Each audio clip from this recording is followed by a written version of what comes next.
Good afternoon, respected Chairperson Dr. Pant, Dr. Anupama, and my colleagues in this hall. The today topic is green mobility, and as we know, when we are talking of a mobility, immediately it comes to our mind the transport sector. And as soon as we telling green, so our focus is on again the green hydrogen. In the morning sessions, just before lunch, we have discussed various options of the green energy and green hydrogen. And fact remains, although I have worked in oil and gas sector for around 4 decades and last 6 years in renewable, so I am still of the further opinion, still my opinion is that oil and gas sector will continue to dominate in foreseeable future, that is 30 to 40 years. The reason being, in India, the primary energy, as of now, the data of last 23-24, India is consuming 89% of oil, gas and coal in the primary sector, primary energy sector. It's 89% contribution of hydrocarbon as of date. And if you see the world global scenario, it is 81.2 or 82%. When we reach to this 82%, it may take 20 years, 30 years, or even we may not reach even in 2050, India. It means that although we are developing all this green hydrogen and other forms of renewables, the contributions as of now in India's primary energy is around 6%. 89 oil, gas, coal, 6% renewable, rest hydro and nuclear, etc., 4%, 5%. So the fact remains that how this, when we are telling net zero, how to achieve this net zero, and to achieve this net zero, why we are talking of significant importance of the mobility. Because the transport sector supposed to pollute or supposed to produce carbon dioxide. It is the second largest contributor in the world and third largest contributor in the India, the carbon dioxide emissions because of transport sector. It means if we are able to convert the transport sector into the other forms of energy away from hydrocarbons, then we may achieve, or it is a step towards the net zero. That's why we are talking of this. But again, when we are talking of a green hydrogen means that you might be knowing that there are different forms of hydrogen, right from pink, gray, yellow, pink, etc. And finally the white hydrogen, which is a natural hydrogen. If the breakthrough in this technology, hydrogen technology will come, definitely it can take, we can say that's a future fuel. Hydrogen is a future fuel. But if the breakthrough in technology is not taking place, then it is difficult, because hydrogen as of now is not be able to compete with the primary energy, that is the coal, oil and gas. Yesterday oil price has gone down to $65 a barrel. And price is fluctuating, and this is a primary source of energy. When we are talking of a hydrogen, the hydrogen mission which our Honorable Prime Minister has launched 2-3 years back with a lot of funds, and a lot of companies have committed, all big companies, big sector, big PSUs, they have committed a huge amount of money for hydrogen sector. But whether we will be able to achieve $1 1 kg or not, that is a big question.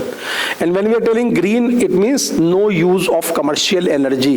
The hydrogen which we are going to produce only through renewables, which is solar and wind or other forms of energy, not commercial energy. When we are talking green hydrogen, it means its production should not consume any energy which is a conventional energy. As of now, the price, which as per the literature, the price of green hydrogen production is more than $4 to $5 per kg. And it will be commercialized when it will become $1 1 kg. Efforts are going on in these directions. Lot of research is going on in whole of world as well as in India, and we are doing last 4-5 years after the launch of the mission. Lot of research is going on, and most of the academicians and scientists, they are doing this research in this sector. But the fact remains that until unless breakthrough in technology is achieved, then only the green mobility and the green hydrogen will play an important role in our overall energy sector, and then we can think of a step towards the net zero. Next slide. United Nations have in green mobility what United Nations has done, because when we are talking of a green mobility, it is not only a transport sector or a use of green hydrogen. It have an overall impact on the human beings, society at large. What United Nations has done, they have made a sustainable development goals, and these goals are starting from the production of green hydrogen to the different forms, whether it's a good health or well-being of the human being at large. When United Nations have formed these achievable or actionable targets, so these targets are, there are a number of targets, there is a steps, and there is an action plan corresponding to the as per UN Charter for green mobility. So there are three targets for good health and well-being of human being connected with green mobility. Number 2 is 11 sustainable cities and communities. So if we are having these green mobility, what will be the impact on the urban area of the country, or not of the India of whole? Other points are climate change, which is, you have seen that whatever is happening, whether it's a earthquake or heat wave or fire, etc. So impact on the climate change. It means whatever carbon dioxide, but when we are telling net zero, and we are telling we will achieve in 2070, so that roadmap is there, and for getting this, for achieving this, going on this roadmap, green mobility seems to be one of the biggest factor. That's why we are talking of a green mobility. There are other goals which has been defined, and we will try to discuss each and every goal in some detail. That when we are talking of green hydrogen and green mobility, so what is the impact of these on human being as a whole in the globe, in the whole world, not in India or not in other parts of the country. So when the charters were made, so there are action plan, there are given opportunities to each country, and a different form, whether it is a COP or it is a Paris Agreement. So this is a part and parcel of the green mobility. Next. Now when we are talking of green electric mobility, it is driven by electric energy stored in a battery, which is known as EV. And you have seen lot of development in whole of India, and particularly in Gujarat, we have seen most of the city EV charging stations have come by the government or by some agencies. But again, when we are converting these vehicles, large vehicle, commercial vehicle, or even the two-wheelers to EV, each unit needs a battery. And you might be knowing, when making a battery is a more pollution than converting it to battery. And these pollutions level, when we are making a battery and for mining for that, is making more pollution than for that. And once we are converting this into EV, it means we are going away from the conventional hydrocarbon. It is having an impact on the hydrocarbon, definitely. It's a fact that once you convert to EV, so it will have an impact on the hydrocarbon consumption. But again, as per recently, one of the Stanford professor has done a research, and he has published a paper, and he has, as per that paper, whole world cars can be converted into EV. It will make an impact of 1 million barrels of oil in the whole world. As of now, whole world is producing 95 million barrels of oil, whole world. We are consuming around 5, we are producing around 0.7. So if we convert all the EV vehicles, it will have an impact of 1 million barrels only on crude oil. So out of 95 million, which is our production of whole world, so it means there will be less consumption of petrol, diesel, or other things, CNG. Only 1 million it will be affected. So that is the impact. And if we are talking of a hydrogen, again, we are starting with the green hydrogen production, which we are, different researchers, different scientists, they are focusing on the green hydrogen production. But along with that hydrogen production, the storage and the transportation is again a big problem. What we have achieved in CNG, the transportation of CNG and the disposal of CNG, similar things needs to be developed for hydrogen, which is really technologically difficult as compared to CNG. Because of the nature of the hydrogen, the molecule, hydrogen molecule, which can penetrate, which can have a mobility, the mobility of the hydrogen molecule is again dependent upon, and these fuel cell, alternate power generator, companies with commercial products. So all these companies, whether it's a Toyota, Hyundai, Honda, the hydrogen refueling infrastructure, they could not develop the well-developed infrastructure. And most of the companies, although they are telling they are converted the engines, IC engine, etc., to different forms, but once we are developing a hydrogen-based vehicle, it means the hydrogen needs to be installed on the vehicle itself, on the plane itself, or the ship itself. Because hydrogen transportations and its storage is again a difficult task. It's not an easy task. And once you get this hydrogen, and then only you will see some type of these hydrogens transportation and other thing. Next. Niti Aayog has come up with our planning commission. They have come up with achieving 30% EV by 2030, and these are the goals of Niti Aayog. That 30% private cars to be converted to EV, and then all the infrastructure needs to be developed. If you are converting 30% cars into EV, so charging of EV, the batteries, the replacement of battery, off-the-shelf battery, charging stations. So this is again a development of infrastructure with the help of either the PSU or the government or the private entrepreneurs. So these infrastructure needs to be developed. So this is a target of the Niti Aayog. If we convert these by 2030, our 30% of private cars, 70% of commercial vehicle, 40% of buses, 80% of two-wheeler, and 80% of three-wheeler, then only we can kick. That's why we have started the hydrogen mission. And then this is a part of the mission, that once we are converting these into EVs, it is step towards reducing the, going towards net zero, or reducing the emissions from our commercial hydrocarbon. Next.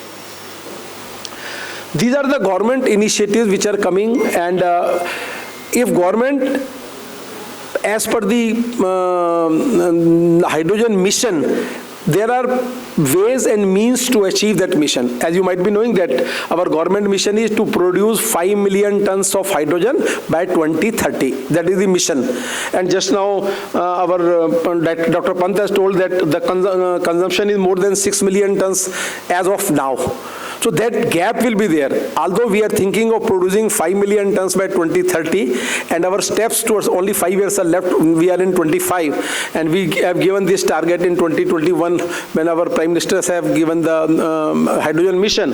So to achieve that, the faster adoption of manufacturing of hybrid and electric vehicle in India, then PM electric drive, that is also there, e-drive scheme is there, green urban transportation, that needs to be done. Then only we will be able to achieve these things. Then production linked incentive scheme for the automotive sector. You might have seen that some of the incentives are there for the vehicle and the commercial vehicle. So that schemes needs to be launched. Then only we will be able to switch to either from conventional petrol diesel, from petrol diesel to EV, or ultimately to hydrogen. But if we achieve this, or if we are getting this, so we need to produce hydrogen, we need to having a facility for storage, and then the transportation. Once we achieve then full life cycle of this can be understood. National Program on Advanced Chemistry Cell also is there, and you might be knowing that once we are talking of hydrogen production, so right from the technology of the fuel cell and the electrolyzer, again the electrolyzer, lot of research is going on, the production of electrolyzer, the cost of electrolyzer, the membrane, etc., different type of electrolyzer, there is a different point. Again the fuel cell, if you see, each fuel cell have a different efficiency, operational efficiency. No fuel cell is having more than 90 or even less than 90% operational efficiency. And once we need hydrogen conversion or mobility of hydrogen, so we need to develop the corresponding or the electrolyzer, the fuel cell, and then the production of hydrogen. The hydrogen mobility through National Green Hydrogen Mission. So that is again the government policies. Morning again we have discussed that government policies should be framed as per this mission, and there should be monitoring system. In fact, in the morning we have discussed, like Ministry of Petroleum and Natural Gas or the PNGRB, Petroleum Natural Gas Regulatory Board, there should be a hydrogen authority also. In the morning, our Dr. Rajdan has suggested that there should be authority on hydrogen to monitor that whether we are going in the right direction or not. If not, the incentives or the government sponsored, although the government has given some 4,000 crore, etc., but whether we are giving these 4,000 crore to the universities or IITs or the research institute, whether the research is going on or not, and then reaching to a 5 million ton production level by 2030, that needs to be monitored by not by administrative but by technologists also and the expert also. And if we are going in the right direction, then only that green mobility can be achieved. Next. This is might have seen, this is the green mobility. One train has also started on hydrogen, and in Japan and US already you might have seen the different picture that this is already going on. So now if it is commercialized, ultimately when we are commercialized something, so you have to penetrate the whole section of the society, and we cannot just run one bus or one train and then, but we have to develop these things and commercialize at a sustainable price, so that a normal people or a human being the citizen can take the advantage of this green mobility. Next. This is again a hydrogen mobility, back. So you have seen the hydrogen mobility, that one train has been launched, and then there is a Indian Oil bus, and then by car, Nitin Gadkari ji is riding a car based on hydrogen. So when we see this development, we are thinking that we are going in the right direction, and if we are going in the right directions and we will be able to produce 5 million tons by 2030, so we can think of that the green mobility can be achieved, or we are going in a right direction to achieve the net zero, whatever targets we have fixed for 2070. Next. This is in Gujarat also, as you know, in Gujarat, relatively the advanced state. So this is introduction of zero emission e-buses. Infrastructure for EV is coming very fast in most of the Gujarat city. If you are from, we have seen in Ahmedabad or Baroda or Jamnagar. So that infrastructure is coming. Commensurate with that, like petrol pumps, EV charging stations, large number of EV charging stations have been already available for the normal public to charge the vehicles. Infrastructure promoting cycling and walking, that again you have seen most of the new roads in the Gujarat, they are having the walking as well as the cycling for cycle, etc. So these are the things which needs to be done when we are talking of a mobility. Incentive EV two-wheelers for students, special, I don't know whether in other place, Gujarat government has a rule that for students, if they are purchasing a scooter, EV scooter, so there is a benefit or there is some incentive for them. Infrastructure for mass transit metro, and incentive for EV for four-wheeler. Suzuki recently added a 4th production line at Sanand in Gujarat, specifically for EVs with an annual capacity of 250,000 units in Gujarat. Next. This is the Gujarat green mobility, again the revolution. Hydrogen fuel vehicle to run on 2 routes in Gujarat as part of the pilot project under National Green Hydrogen Mission. This is our Honorable Chief Minister. Tata Passenger Electric Mobility Plant set up in Sanand, Gujarat on a acquired, that a Ford plant has been taken over by Tata for developing the electric vehicle. And Gujarat is committed to electric mobility and becoming a manufacturing hub for electric vehicles. So Gujarat is becoming a big hub for EV production in Sanand. It's just in outside of Ahmedabad, big place, Sanand. So large number of EV, various companies, they are putting up plant for converting it to the EV. Thank you very much.